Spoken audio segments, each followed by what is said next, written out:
यो 5वटा ब्लड टेस्टहरू हामीले कम्तीमा नि वर्षको एकचोटि गर्दा अत्यन्तै राम्रो हुन्छ। तपाईँ हेर्दा ठिकठाक र फिट फाइन नै देखिनुहुन्छ कि भित्रबाट तपाईँलाई सास फेर्न गाह्रो हुने, प्यानिक हुने, अक्सिजनको कमी भयो जस्तो हुने, ग्लुकोजको कमी भयो जस्तो हुने जस्ता सिम्टम देखिन्छ नि त।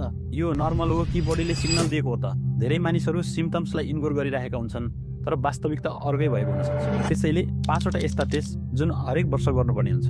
नम्बर 1, भिटामिन B12 विकनेस, थकाइ लाग्छ अथवा सास लिन गाह्रो भयो जस्तो हुन्छ, त्यसो भए भिटामिन B12 इग्नोर नगर्नुहोस्, आजै परीक्षण गर्नुहोस्।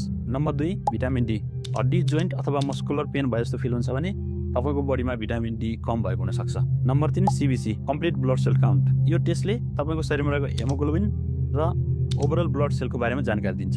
4th, LFT and KFT liver function test र kidney function test. Liver function टेस्टले तपाईँको कलेजोमा भइरहेको गतिविधिलाई देखाउने गर्दछ। किडनी फङ्सन टेस्ट भनेको मृगौला सम्बन्धी गतिविधिको लागि जाँच गरिन्छ। Number 5, thyroid function test. धेरै मान्छेलाई थाहा नै हुँदैन तर थाइरोइड इम्ब्यालेन्सले वेट, इनर्जी र शारीरिक गतिविधिलाई पनि इफेक्ट गर्छ। त्यसैले हेल्दी फिल मात्र होइन, हेल्दी कन्फर्म पनि गर्नुपर्छ। यदि तपाईँलाई यो भिडियो जानकारीमूलक लाग्यो भने सेभ गर्नुहोस्, कमेन्ट गर्नुहोस्, टिकटक पेजलाई फलो गर्नुहोस्।